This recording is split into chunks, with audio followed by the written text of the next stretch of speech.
Minasang konnichiwa, semoga kalian sehat selalu ya. Pada perkuliahan kali ini kita akan membahas tentang J-horror. Anda tahu terkait J-horror? Apakah J-horror? Ketika kita googling maka muncul gambar seperti ini. Sehingga J-horror pada perkuliahan ini tujuannya adalah untuk memahami film Jepang, dalam hal ini adalah J-horror, sebagai budaya populer dalam konteks Jepang dan global. Memahami jenis-jenis film Jepang J-horror, kemudian memahami film Jepang J-horror secara kritis ditinjau dari fenomena sosial budaya. Film memiliki pengaruh yang besar dari pop culture di Jepang dengan bentuk visualisasi dan naratif yang lebih efektif dibandingkan dengan media lain seperti novel ataupun manga. Pada tahun 1950-an dan 1960-an, film Jepang mulai diekspor ke luar negeri. Pada tahun-tahun tersebut merupakan tahun keemasan bagi perfilman Jepang, baik dari segi pengaruh budaya maupun kemampuan untuk mewakili bangsa Jepang. Pada tahun 50-an misalnya, setelah kemenangan Akira Kurosawa dengan film Rashomon di Venice, film festival pada tahun 51 membuat perfilman Jepang semakin banyak dikenal baik di dalam negeri maupun di luar Jepang. Film-film sekarang menunjukkan bahwa film Jepang tidak hanya dikenal di bioskop-bioskop perkotaan saja, tapi juga menuai banyak pujian dari luar Jepang. Film merupakan media yang mudah dipahami karena menggunakan audio visual. Audio visual dalam hal ini adalah suara dan gambar. Film sebagai media komunikasi dapat merubah sudut pandang yang telah mapan. Misalnya ada sesuatu hal yang merupakan tradisi,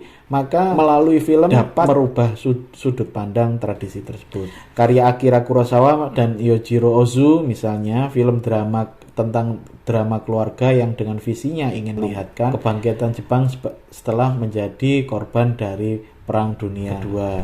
Menginjak tahun 90-an, para peminat budaya pop, mass culture Jepang di Asia, Amerika, dan Eropa meningkat. Misalnya budaya pop seperti karaoke, makanan, kuliner, khususnya sushi dan mie instan, anime, manga, game komputer, ikebana, dan upacara minum teh. Pasca 90-an, budaya yang diekspor ke negara-negara Asia merupakan produksi budaya audiovisual. Selain anime, game komputer, dan manga, juga termasuk acara-acara televisi dan drama Jepang. Meningkatnya perfilman dengan genre tertentu terjadi di beberapa negara maju tak terkecuali Jepang yang sangat dikenal dengan kebudayaan popnya, yaitu anime dan manga. Mungkin sebagian dari kita hanya tahu itu yang berasal dari Jepang, akan tetapi Jepang kemudian melahirkan suatu produk yang baru melalui media film dengan genre horornya, yaitu J-horror. Banyak dari kita yang tidak mengetahui atau kurang paham tentang J-horror itu. J-horror merupakan istilah yang digunakan untuk menggambarkan sejumlah film bergenre horor yang berasal dari Jepang. Istilah ini hadir merujuk ke film horor Jepang yang dibuat ulang,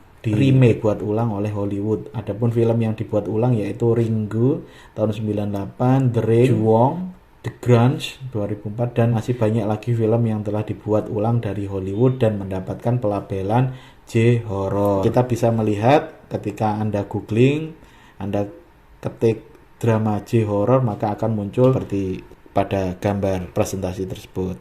Konsep J-horror, menurut Kazuki Uchiyama tahun 2008 berpendapat bahwa film sebenarnya adalah penghubung antara rasionalitas modern dan kepercayaan terhadap tahayul yang tradisional. Penonton dibawa menuju ke dunia lain di ruang gelap teater. Teknik yang digunakan menggambarkan fenomena supranatural, misalnya tokoh yang tumpang tindih, kemudian stop motion, penghentian gerakan, dan semacamnya, terus mengejutkan penonton pada opening film. Misalnya saja adalah GGG no Kitaro, serial manga yokai atau hantu tahun 60-an disutradari oleh Shigeru Mizuki. GGG adalah simbolisme suara Jepang untuk suara terkekeh-kekeh makhluk yokai atau hantu. Cerita ini mempopulerkan makhluk dari cerita rakyat yang dikenal yokai melalui Kamishibai pada awal abad 20-an. Kemudian diadaptasi menjadi anime, live action, dan video game, sehingga kesan horornya juga tidak terlihat. Pada konteks J-horror, setelah kesuksesan film Ringu dan adaptasi film Hollywood dari film horor Jepang kontemporer, muncul minat dalam kajian ilmiah. Para akademisi ingin mengkaji terkait film horor Jepang. J-horror sering dianalisis dalam kaitannya dengan genre yang mudah dikenali oleh akademisi barat, seperti film hantu, perkelahian, ataupun bencana. Menurut McCrory, misalnya menunjukkan bahwa film horor pasca perang umumnya sesuai dengan dua dominan. Narasi roh pendendam dan narasi bencana yang dicontohkan melalui film monster raksasa. Penonton Jepang dengan cepat menyangkal klaim bahwa film monster adalah horor, melainkan mereka secara konsisten menunjukkan bahwa itu adalah film efek khusus seperti Gojira yang disutradarai Honda tahun 54. Cerita hantu kaidang yang menggabungkan motif semangat pembalasan juga dapat dipahami bukan sebagai subgenre horor, melainkan drama berepisode yang merupakan salah satu genre film Jepang yang paling menonjol. Mungkin juga monster dan hantu termasuk dalam alam fantastik seperti yang disarankan oleh Napier. Menariknya, ini pasti ada sosok perempuan seperti di film Ringu. Hadirnya sosok perempuan sebagai hantu tak hanya sekali dalam film horor Jepang. Dalam film seperti Ringu juga menjadikan sosok perempuan yang sebagai tokoh ditakuti dalam film. Kehadirannya sebagai teror yang mengancam para tokoh lainnya. Awalnya sosok hantu perempuan ini yang bernama Sadako merupakan seseorang anak dari dukun ternama di daerahnya. Ia menuruni bakat ibunya, akan tetapi sang ayah sangat ketakutan dengan bakat Sadako ini, sehingga dia dibunuh oleh sang ayah dan mayatnya dibuang ke sungai. Teror video Sadako merupakan manifestasi dari kemarahan Sadako. Banyak film dilabeli horor dalam upaya untuk menciptakan konsep bersama yang dapat dianalisis secara akademis dan dipasarkan secara komersial. Masuk pada knowledge of J-horror. Japanese horror sering muncul dengan sinonim J-horror.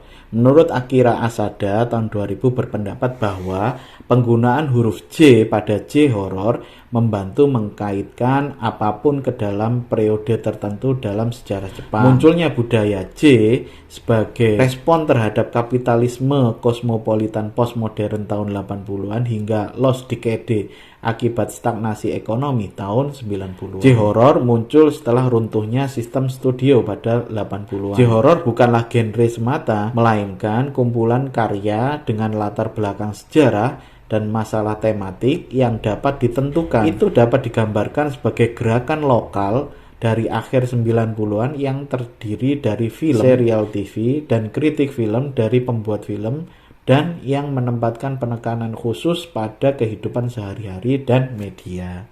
Sehingga pengertian J-horror secara khusus mengacu pada kumpulan film horor dengan anggaran yang relatif rendah, yang berkonsentrasi secara estetis memproduksi atmosfer dan psikologis ketakutan dengan memanfaatkan legenda urban yang berkembang biak melalui media massa dan budaya populer. Horor Jepang bermetamorfosis dari gagasan folklorik menjadi komoditas multikultural, di mana lebih mementingkan keuntungan daripada pemahaman yang akurat tentang sesuatu keadaan atau kejadian. Sebaliknya, menurut Noel Carroll berpendapat bahwa film horor dan sci-fi berkembang biak selama masa resesi ekonomi dan politik karena memungkinkan munculnya ekspresi rasa ketidakberdayaan dan kecemasan yang berkorelasi dengan masa depresi,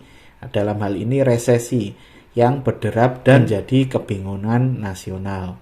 Kembali lagi pada konsep J-horror yang mengacu pada film-film horor dengan memanfaatkan legenda urban. Ini juga menggunakan selain perang dan bencana, hantu tampaknya memberikan simbol secara instan untuk sebutan horor. Sehingga hantu, ketika film tersebut menayangkan tentang hantu, maka secara instan disebut dengan horor.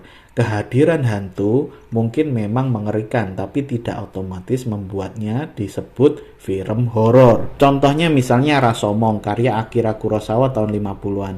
Tidak dianalisis sebagai horor meskipun terdapat munculnya roh. Rashomon termasuk genre yang jidaigeki, yang berhubungan dengan masa sejarah zaman Edo, psychological thriller. Salah satu genre film yang menceritakan sejarah Jepang pada masa Edo. Kemudian Ugetsu Monogatari, karya Kenji Mizoguchi tahun 53. Ini tidak termasuk genre drama fantasi romantis. Termasuk pada genre juga jidaigeki. Ini juga tidak disebut sebagai film horor karena menarasikan seorang pembuat tembikar meninggalkan istri dan anaknya untuk bekerja di kota. Dia tergoda oleh hantu cantik seseorang wanita bangsawan. Roh baik dan jahat sama-sama hadir, tetapi dalam kasus Ugetsu jelas bahwa Kenyataan sebenarnya jauh lebih mengerikan daripada hantu manapun. Jika kita ingin menyebut Ugetsu sebagai film horor, itu karena pelakuannya yang tidak adil dan benar-benar mengerikan terhadap wanitanya, bukan karena kemunculan hantu. Kemudian Ijing Tachito no Tatsu karya Nobuhiko Obayashi tahun 88 yang menceritakan tentang protagonis menghabiskan sebagian besar waktunya dengan hantu yang baik hati. Ada entitas jahat, tetapi nada keseluruhan film ini bukanlah horor, tetapi misteri dan nostalgia. Sehingga ketiga film contoh tersebut tidak serta-merta dianalisis sebagai J-horror. Nah, ternyata horor atau sebutan J-horror untuk film-film Jepang yang menceritakan tentang hantu ada peran genrenya. Tentu peran genre ini adalah produksi barat untuk tujuan tertentu. Misalnya J-horror diimpor oleh pasar barat dan dikonstruksi secara pragmatis dalam bentuk penjualan DVD. Hal ini bersifat komersial. Hal itu pada akhirnya menyebabkan pergeseran sejarah dan media, terutama strategi remake atau pembuatan ulang film non-horor tahun 60-an sebagai pendahulu J-horror, menyebabkan distorsi atau perubahan konsep dan analisis horor Jepang dari sudut pandang penonton. Horor bukan masalah kategori genre, melainkan kegagalan dalam mengetahui hubungan antara teks, konteks, dan subjek yang sama sekali tidak terkait. Sehingga horor di sini sebagai genre hanyalah produk akhir. Ketika produk tersebut disebut secara instan mengandung hantu, maka genrenya adalah horor. Seperti pada film Gekijore karya Hideo Nakata tahun 2015. Kategorinya adalah harusnya kaiki atau misteri atau gaya fantasi. Namun kalau di Wikipedia Japanese horror genrenya. Ini merupakan remake dari Joyure tahun 96 yang disutradari oleh Hideo Nakata juga. Dalam film ini, anggota AKB48 Haruka Shimazaki akan menjadi pemeran utamanya. Sebelumnya semua anggota grup AKB48 mengikuti audisi untuk peran dalam film ini, dan Haruka lah yang terpilih. Film Gekijore ini menceritakan tentang Sarah, seorang artis muda yang mendapatkan peran dalam sebuah teater besar yang disutradari oleh Gota Nishikino. Namun suatu hari seorang staf perempuan ditemukan tewas di teater tersebut. Aoi yang awalnya menjadi peran utama jatuh dan kehilangan kesadaran, hingga kemudian Sarah terpilih untuk mengambil alih peran utama. Lambat laun Sarah mulai mengerti bahwa ada seseorang atau sesuatu yang hendak mengakhiri produksi, yang kemudian menempatkan Sarah dalam bahaya yang mematikan. Berdasarkan film Gekijore tadi, maka peran genre atau pelabelan dalam genre horor dapat disematkan karena secara instan orang-orang menyebutnya horor karena memunculkan hantu di dalam film. Padahal tidak serta-merta ada hantu itu juga mengandung horor atau sebaliknya. Nah, hantu dalam film horor Jepang ini berkaitan dengan perbedaan konsep antara Barat dan konsep Asia Timur. Keyakinan dalam materialitas hantu sangat berbeda antara konsep Barat dan konsep Asia Timur. Ini terkait dengan perbedaan gagasan konoyo, eksistensi kehidupan dunia, dan anoyo, dunia arwah orang meninggal. Di Amerika dan Eropa, kebanyakan film horor mengisahkan tentang pemusnahan roh jahat. Sedangkan film horor Jepang biasanya dengan kesan arwah yang seperti umumnya, karena Jepang tidak menganggap roh hanya sebagai musuh, tetapi juga sebagai makhluk hidup yang berdampingan dengan dunia kita. Muncul juga istilah bakemono, atau yang biasa dikenal dengan istilah obake, merupakan representasi hantu di Jepang. Hantu-hantu ini merupakan gambaran tentang monster, penampakan, ataupun makhluk astral lainnya. Hantu-hantu ini pun terbagi lagi atas dua, yaitu yurei dan yokai. Yurei merupakan perwujudan dari energi jiwa dari seseorang yang telah meninggal, yang berangkat dari bayangan jiwa pemilik tubuh. Yurei hadir dalam dunia yang masih hidup untuk mengungkapkan dirinya pada orang-orang tertentu, baik keluarga ataupun dengan orang-orang yang dianggap dekat. Dia tidak hadir karena kematian yang dialaminya sangat tidak wajar. Dia juga hadir karena adanya rasa untuk mengekspresikan keengganannya meninggalkan dunia ini. Adanya mitologi Jepang tentang dongeng hantu atau yang biasa disebut dengan kaidang, yang paling fenomenal adalah hantu yurei dan yokai.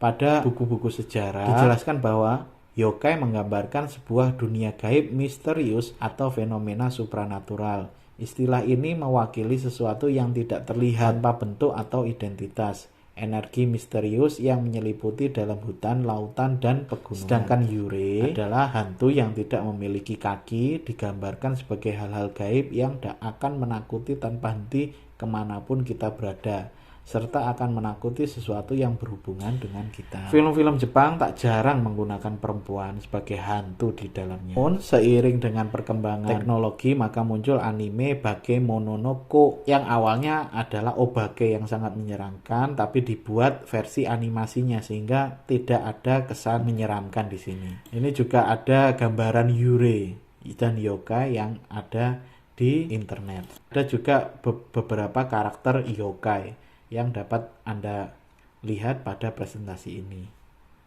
Simpulan pada perkuliahan tentang J-horror, saya dapat menyimpulkan di sini bahwasannya genre is both a promise and a curse.